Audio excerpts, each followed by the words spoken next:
चलिए अब सबसे पहले एक बड़ी खबर इस वक्त की आपको बता दें। कांग्रेस विधायक दल के लिए पार्टी ने व्हीप जारी किया है। बड़ी खबर, देर रात कांग्रेस ने व्हीप जारी किया। विधायक दल की बैठक के लिए यह व्हीप जारी किया गया है। आज सुबह 10:30 बजे विधायक दल की बैठक सीएमआर में होनी है। बैठक में शामिल नहीं होने वालों पर सख्त कार्रवाई होगी। 109 विधायकों ने सहमति पत्र पर दस्तखत किए हैं। यह बड़ी जानकारी इस वक्त की आपको बता दें। दरअसल कल देर रात एक प्रेस कॉन्फ्रेंस किया गया अविनाश पांडे की तरफ से और उसमें यह बातें कही गई विधायक दल की बैठक जो होनी है उसमें हर विधायक को शामिल होना पड़ेगा। इसके लिए व्हीप जारी किया गया है और आपको बता दें कि 2:30 पर यह प्रेस कॉन्फ्रेंस हुई और व्हीप कांग्रेस की तरफ से जारी किया गया। यह बड़ा अपडेट आपको बता दें। विधायक दल की बैठक के लिए यह व्हीप जो है वो जारी किया गया है। सुबह 10:30 बजे यह बैठक होनी है सीएमआर में।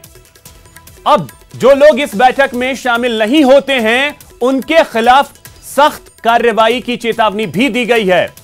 साथ ही यह भी जानकारी दी गई अविनाश पांडे की तरफ से कि 109 विधायकों ने अपना समर्थन पत्र दिया है, हस्ताक्षर किया है उन्होंने और मुख्यमंत्री अशोक गहलोत में भरोसा जताया है। तो जो सियासी घटनाक्रम जो है प्रदेश का वो लगातार उथल पुथल भरा रहा है। कल पूरे दिन और देर रात 2:30 बजे एक प्रेस कॉन्फ्रेंस किया गया अविनाश पांडे के द्वारा जिसमें अजय माकन और रणदीप सुरजेवाला भी मौजूद रहे। करीब 2 से 2.5 घंटे तक बातचीत हुई मुख्यमंत्री अशोक गहलोत और अविनाश पांडे, अजय माकन और रणदीप सुरजेवाला के बाद, जिसके बाद यह प्रेस कॉन्फ्रेंस उन्होंने किया। 10:30-11 बजे सीएलपी की बैठक बुलाई गई है जिसके लिए सभी कांग्रेस के सम्मान्य विधायकों को व्हिप जारी किया गया है और उस व्हिप में विशेष आग्रह किया गया है कि इस मीटिंग में उनका सहभागी होना, उनका उपस्थित रहना अनिवार्य है। जो कोई विधायक इस बैठक में उपस्थित नहीं होता है, किसी निजी विशेष कारणों का उल्लेख किए बिना उन विधायकों पर अनुशासनात्मक कार्यवाही, सख्त कार्यवाही की जाएगी। 109 विधायकों ने सहमति पत्र पर साइन कर अपना समर्थन और अपना पूर्ण विश्वास माननीय अशोक गहलोत जी के नेतृत्व में कांग्रेस सरकार पर और माननीय सोनिया गांधी जी और राहुल गांधी जी के नेतृत्व पर अपना विश्वास जाहिर किया है।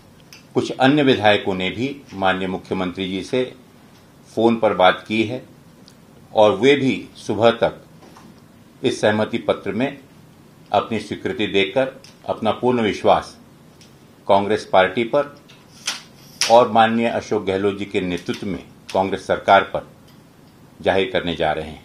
भारतीय जनता पार्टी द्वारा जो एक मुहिम आज पूरे देश में लोकतांत्रिक तरीके से चुनकर आई गई सरकारों को अस्थिर करने का जो एक प्रयास वो हर राज्यों में कर रहे हैं, जिसका उदाहरण पिछले दिनों मध्य प्रदेश, कर्नाटक और अन्य राज्यों में भी देखने मिला है और उसी को वो राजस्थान में दोहराना चाहते हैं।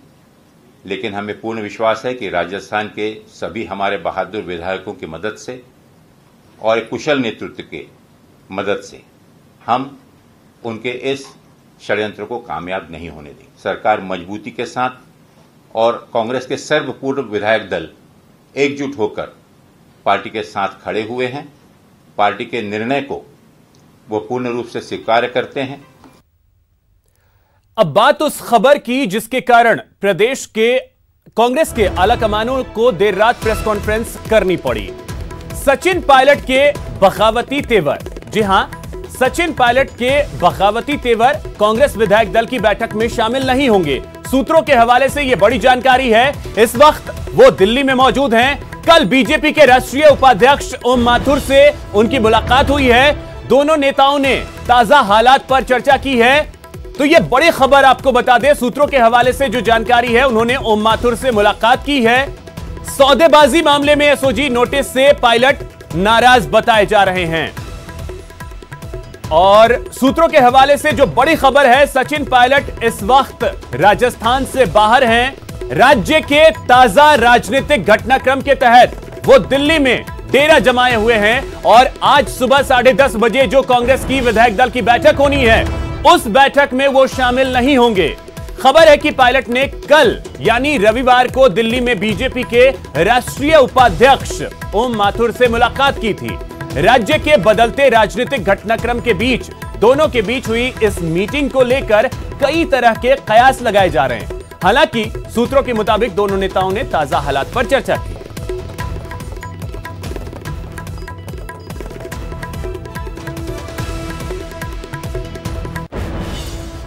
तो चलिए इसी खबर पे और अधिक जानकारी के साथ इस वक्त सीएमआर से हमारे सहयोगी दिनेश शर्मा जुड़ रहे हैं, जबकि लवली वधवा जो कि सचिन पायलट के आवास के बाहर मौजूद हैं और सुधीर शर्मा जो कि न्यूज रूम से हमारे साथ जुड़ रहे हैं।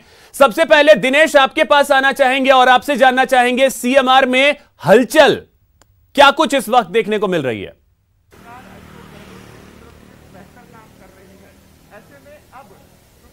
देखिए, सबसे पहले अगर राजनीति की बात करें, राजस्थान की राजनीति की, तो आज सियासी संकट जो है वो अब भी लगातार बना हुआ है और यहाँ पर जो है आज 10:30 बजे सीएमआर में मीटिंग होनी है विधायक दल की।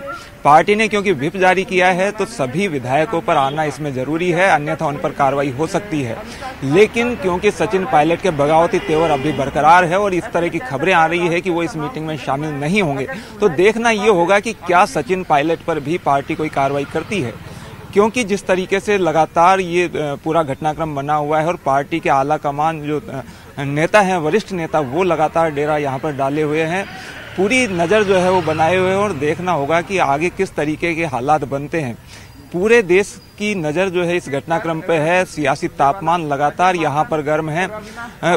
कल जो रात को बताया गया, रात को 2:30 बजे प्रेस कॉन्फ्रेंस करके, वो यही कि अभी राजस्थान में सरकार पर कोई संकट नहीं है, इस तरह के दावे किए गए हैं, क्योंकि 109 विधायकों ने जो है वो सहमति पत्र पर दस्तखत किए हैं। तो आज का दिन काफी अहम है। आज जो है कई जो है सियासी उठापटक सामने आ सकती है। जिस तरीके से कल सचिन पायलट ने दिल्ली में ओम माथुर से मुलाकात की, तो उसके क्या मायने हैं? क्या वास्तव में सचिन पायलट बीजेपी में शामिल हो रहे हैं या फिर कोई नया फ्रंट जो है वो सचिन पायलट बनाने वाले हैं? इस तरह की संभावनाएं भी उठ रही है कि सचिन पायलट जो है वो बीजेपी में शामिल होने के बजाय नया फ्रंट जो है वो बना सकते हैं, क्योंकि इसमें जो है वो आरएलपी का साथ भी उनको मिल जाएगा।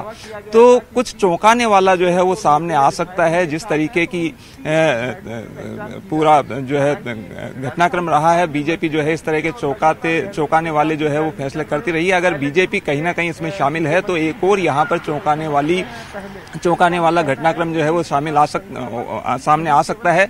तो पूरे घटनाक्रम पर जो है वो हमारी नजर बनी हुई है। 10:30 बजे से वो चौंका ही रही हैं, क्योंकि परिस्थितियां जो हैं वो पल पल बदल रही हैं।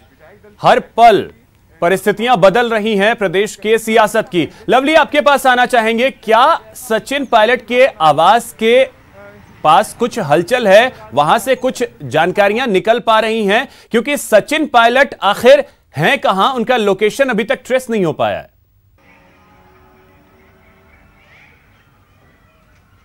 देखिए, औपचारिक रूप से सचिन पायलट का लोकेशन अभी तक ट्रेस नहीं हुआ है, लेकिन हम आपको बता दें अनौपचारिक तौर पर जो जानकारी हमारे पास पहुंची है वो गुड़गांव में अपने किसी मित्र के जो निवास है वहां पर वो रुके हुए हैं। कल ज्योतिरादित्य सिंधिया की मुलाकात की बात की जाए या ओम माथुर से मुलाकात की देर रात को बात की जाए, वो तमाम मुलाकातें दिल्ली में हुई है। जयपुर के निवास से जो उनकी सुरक्षा व्यवस्था है उसे सचिन पायलट के निर्देश के बाद में अंदर की ओर कर दिया गया। आपको पूरा नजारा एक बार दिखा देते हैं सचिन पायलट के जयपुर आवास का। और यहां पर जो है राजस्थान सरकार की जो गृह विभाग की जो पुलिस है, राजस्थान पुलिस, उसका पहरा जो है वो आसपास लगातार चल रहा है, क्योंकि जिस तरह से रात को ऐलान हुआ था उसके बाद से लगातार इंटेलिजेंस के लोग और पुलिस के लोग जो हैं वो उप मुख्यमंत्री सचिन पायलट के निवास के आसपास लगातार उनका मूवमेंट बना हुआ है कि आखिर कौन लोगों का यहां आना है, कौन लोगों का यहां पर जाना है।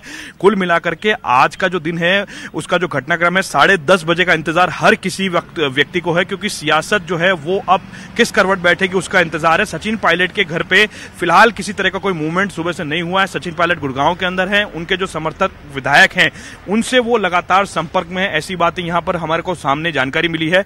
और इस बात का दावा उनका स्टाफ ने भी किया है कि 30 से ज्यादा जो विधायक हैं उनसे कहीं ना कहीं जो बातचीत है वो हो चुकी है। और उसके साथ में भारतीय जनता पार्टी के जो बड़े नेता हैं, चाहे वो अमित शाह की बात की जाए, चाहे ओम माथुर की बात की जाए, ओम माथुर गजेंद्र सिंह शेखावत की मध्यस्थता के बीच में सचिन पायलट की जो चर्चा है वो यहां पर हो चुकी है। इस बंगले के अंदर सचिन पायलट निवास जरूर करते हैं, यहां की जो शांति है वो इस बात को बयां कर रही है कि ये मौन शांति जो है ये आने वाले समय में कोई बड़ा तूफान खड़ा कर सकती है। क्योंकि जिस तरह से राजस्थान के अंदर कई सारे इश्यूज हैं जिसको लेकर के नाराजगी थी, चाहे वो सचिन पायलट के समर्थक जो मंत्री थे उनके ऊपर जो तरह की ब्यूरोक्रेसी को लगाया गया था, वो मंत्रियों की बात को नहीं मानते थे। आईएएस आईपीएस की ट्रांसफर लिस्ट के अंदर सचिन पायलट के लोगों की और सचिन पायलट की नहीं चल पाई, जबकि लिस्ट मांगी गई, लेकिन उसके बावजूद भी जैसी ऐसी चर्चाएं चल रही है। लेकिन उसके बाद में अब ये बताया जा रहा है कि राज्यसभा चुनाव में जो राज्यसभा के दोनों प्रत्याशी थे, चाहे वो केसी वेणुगोपाल हो, चाहे वो नीरज डांगी हो, दोनों को लेकर के भी कहीं ना कहीं गतिरोध की स्थितियां पैदा हुई थी और प्रत्याशी चयन की जो प्रक्रिया थी वो भी देरी से हुई थी। यानी कुल मिलाकर के धीरे धीरे ये पूरा घटनाक्रम आगे से आगे जुड़ता चला गया। और आप याद कीजिए आज से 5 दिन पहले का घटनाक्रम, जब मुख्यमंत्री अशोक गहलोत बिना किसी को सूचना दिए राजभवन पहुंचे थे और उन्होंने राज्यपाल से मुलाकात की थी। यानी कि पूरा घटनाक्रम आज और एक आध दिन का नहीं है, ये खिचड़ी जो है पिछले महीने की 28 तारीख से चल रही थी। और आज से 5 दिन पहले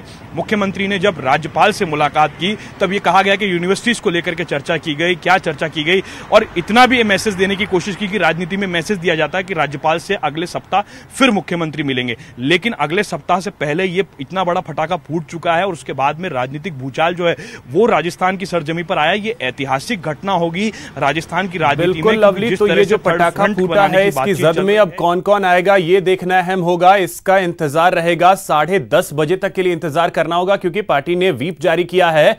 कौन कौन से विधायक वहां पहुंचते हैं नहीं पहुंचते हैं इस पर नजर रहेगी। सुधीर, आपके पास आना चाहेंगे और आपसे जरा यह समझना चाहेंगे कि बीजेपी अभी तक तो ऐसा लग रहा था कल से पहले तक कि वेट एंड वॉच की स्थिति में है, लेकिन कल जब ज्योतिरादित्य सिंधिया का ट्वीट आता है, अरुण चतुर्वेदी जो कि न्यूज 18 के डिबेट में बयान देते हैं और उसके बाद राजेंद्र राठौर की भी प्रतिक्रियाएं सामने आती हैं, तब ऐसा लगता है नहीं, बीजेपी भी कहीं ना कहीं ऐसा तो है कि शामिल है। देखिए, निश्चित तौर पे ये बात साफ हो चुकी है कि बीजेपी अप्रत्यक्ष रूप से सामने है, क्योंकि प्रत्यक्ष रूप से अभी वो खुलकर सामने नहीं आई। हालांकि मुख्यमंत्री अशोक गहलोत पहले ही इस बात पर आरोप लगा चुके हैं कि राठौड़, कटारिया और पूनिया मिलकर सरकार के खिलाफ गतिविधि कर रहे हैं। ये आरोप वो पहले ही परसों लगा चुके हैं, जो कि कल पूरे मीडिया में सुर्खियां उस दौरान रही थी। लेकिन क्योंकि ये समझने वाली बात होगी कि अगर सचिन पायलट इतना बड़ा कदम उठाने जा रहे हैं तो उसकी परिणति क्या होगी। सरकार पर जिस तरह के संकट के बादल छाए हुए हैं, तो इस परिणति के पीछे कौन है ये समझना बहुत जरूरी है। क्योंकि अगर 30 विधायक भी अगर लेकर एक बार के सचिन पायलट अलग होते हैं या अलग फ्रंट बनाते हैं, तो वो क्या सरकार बनाने की स्थिति में होंगे, क्योंकि उसके लिए बीजेपी का सहयोग बहुत ही अत्य आवश्यक है।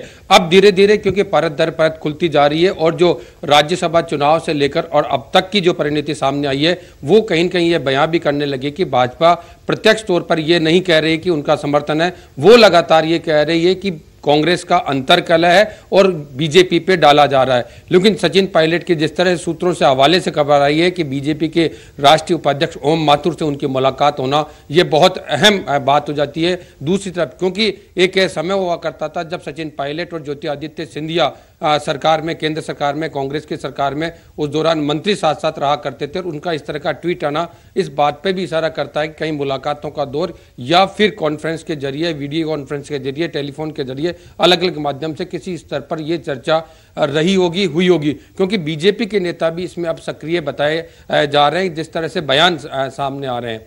चूंकि अब अलग अगर देखा जाए, राजस्थान विधानसभा को अगर देखा जाए, 200 सदस्य वाली इस विधानसभा के अंदर जो बहुमत की बात की जा रही है, वो आंकड़ा किस तरह से बैठेगा, क्योंकि मध्य प्रदेश में जो सियासत का आंकड़ा था वो कुछ अलग था और राजस्थान में सियासत का आंकड़ा कुछ अलग है।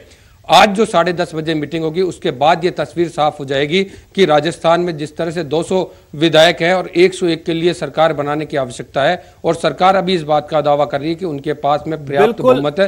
ये तो अहम है कि कल देर रात जो प्रेस कॉन्फ्रेंस हुई, अविनाश पांडे ने जो कहा 109 विधायकों ने समर्थन पत्र पर हस्ताक्षर किए हैं। दिनेश, ये चीज आपसे जरा समझना चाहेंगे कि जो कल दावा किया गया 109 विधायकों का, सचिन पायलट की तरफ से दावा किया गया है 30 विधायकों का, शायद यही वजह कि कांग्रेस ने व्हिप जारी कर दिया कि अब कानूनी तौर पे कोई विकल्प जो है दूसरा नहीं बचता है, तमाम विधायकों को पहुंचना ही होगा मीटिंग में और इसके लिए 10:30 बजे तक का इंतजार करना होगा।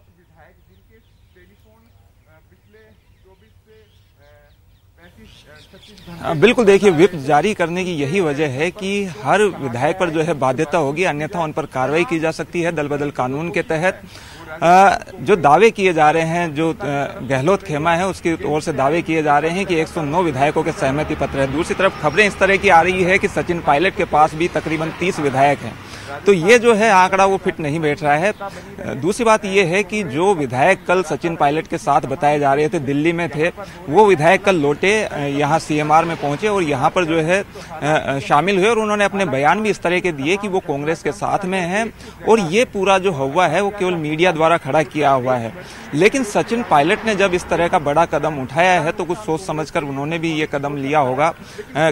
तो सवाल ये उठ रहे हैं कि क्या सचिन पायलट की कोई बात जो है हुई है विधायकों से इस संबंध में, कितने विधायक उनके साथ में हैं, या जो विधायक जो सीएमआर पहुंचे कल, क्या वो भी वास्तव में गहलोत खेमे के साथ में हैं या वो यहाँ पर टोह लेने आए हैं? इस तरह की जो है बातें ये सबसे बड़ा सवाल है और इसके लिए थोड़ा सा इंतजार करना होगा और आप नजर बनाए रखें, क्योंकि आज पूरे देश की निगाहें जो हैं वो वहीं होगी जहां इस वक्त आप मौजूद हैं। आगे भी आपसे अपडेट्स लेते रहेंगे जैसे जैसे चीजें वहां से निकल करके सामने आएंगे। फिलहाल बहुत शुक्रिया आपका, साथ ही साथ लवली आपका भी बहुत बहुत शुक्रिया, सुधीर आपका भी बहुत बहुत धन्यवाद इन तमाम जानकारियों के लिए। वहीं कांग्रेस में सियासी घमासान पर बीजेपी के दिग्गजों ने जमकर हमला बोला और कहा कि बीजेपी के नहीं कांग्रेस के आपसी अंतर्कलह के कारण सियासी घमासान मचा हुआ है। इस आपदा के काल में इसका हिसाब निश्चित रूप से लेगी। आपको आला कमान से कुछ संदेश मिला है इस तरह से सरकार? देखिए, मैंने जैसा कल भी कहा था, न हमारा कोई मंतव्य है, न हमने कुछ किया है, न हमारी कोई इस तरह का करने की हम कोई विचार भी कहीं है।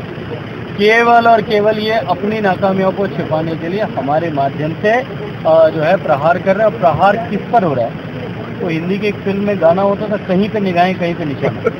तो निगाहें कहीं और है, निशाना कहीं और है। कि जब से सरकार बनी है तब से उनकी आंतरिक कलह इतनी बढ़ी हुई है कि कोई दिन नहीं जाता कि वहां कहीं ना कहीं कुछ न कुछ नहीं बोल रहे हैं। ये कलह छुपाने के लिए, अपनी कुंठा निकालने के लिए बीजेपी पार्टी में तो लगा नहीं सकते, पार्टी के सीधे डिप्टी सीएम पे लगा नहीं सकते, इसलिए वो बीजेपी को अननेसेसरी घसीट रहे। गृह मंत्री हैं, उनको एक सामान्य सा डिप्टी एसपी नोटिस देता है तो एक ताज्जुब भरी बात है। और जैसा मैंने देखा कि इनके मंत्री रमेश मीणा का बयान, उसने कहा कि मैं कहीं न तो मैं शिकायत करता हूं, न मुझसे किसी ने बात करी, न मैंने कोई परिवाद दिया, उसके बाद मुझे किस बात का नोटिस है।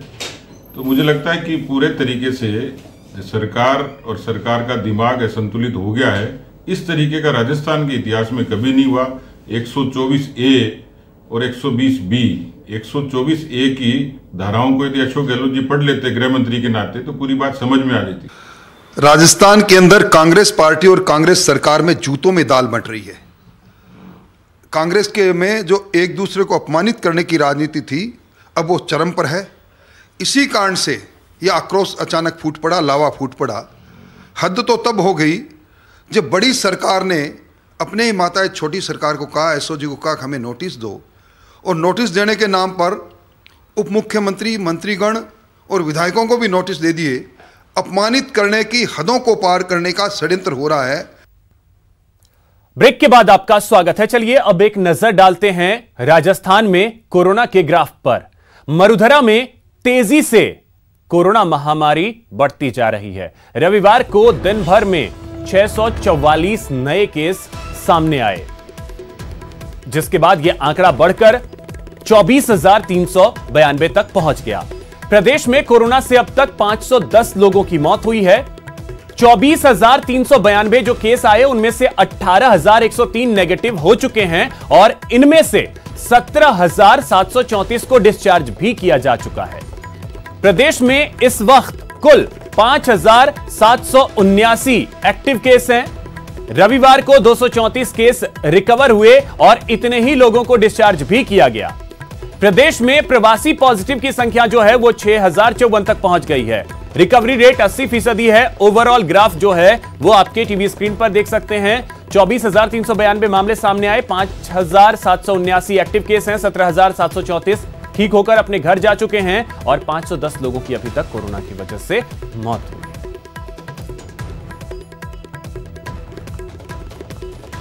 अब अलग अलग जिलों की स्थिति जो है वो आपके टीवी स्क्रीन पर है। जयपुर में 3911 मामले, जोधपुर में 3880, भरतपुर में 1971, पाली में 1506, अलवर में 1157, नागौर में 927 और इसी तरीके से उदयपुर, बीकानेर और धौलपुर और कोटा में जो मामले सामने आए हैं वो आपके टीवी स्क्रीन पर। रिलायंस जियो के साथ क्वालकॉम ने बड़ा निवेश किया है। जियो प्लेटफॉर्म्स में क्वालकॉम ने एक बड़ा निवेश किया है। आपको बता दें कि क्वालकॉम 730 करोड़ रुपए का निवेश करेगी। जियो में क्वालकॉम की 0.15% स्टेक। पिछले 3 महीने में जियो में यह 13वां बड़ा निवेश हुआ है। रिलायंस जियो के साथ क्वालकॉम आया है। जियो प्लेटफॉर्म्स में क्वालकॉम ने एक बड़ा निवेश किया है। 730 करोड़ रुपए का निवेश क्वालकॉम करेगी। जियो में क्वालकॉम की 0.15% स्टेक होगी। 3 महीने में जियो में यह 13वां बड़ा निवेश किया गया है। और क्वालकॉम के निवेश पर रिलायंस इंडस्ट्रीज के चेयरमैन मुकेश अंबानी ने कहा है कि क्वालकॉम पिछले कुछ सालों से हमारे लिए महत्वपूर्ण सहयोगी की तरह है और पिछले कुछ सालों में क्वालकॉम ने हमारे साथ मिलकर डिजिटल टेक्नोलॉजी पर काम किया है। क्वालकॉम और जियो मिलकर 5G तकनीक विकसित करने में लगे हुए हैं। तो फिलहाल इस बुलेटिन में इतना ही। नमस्कार।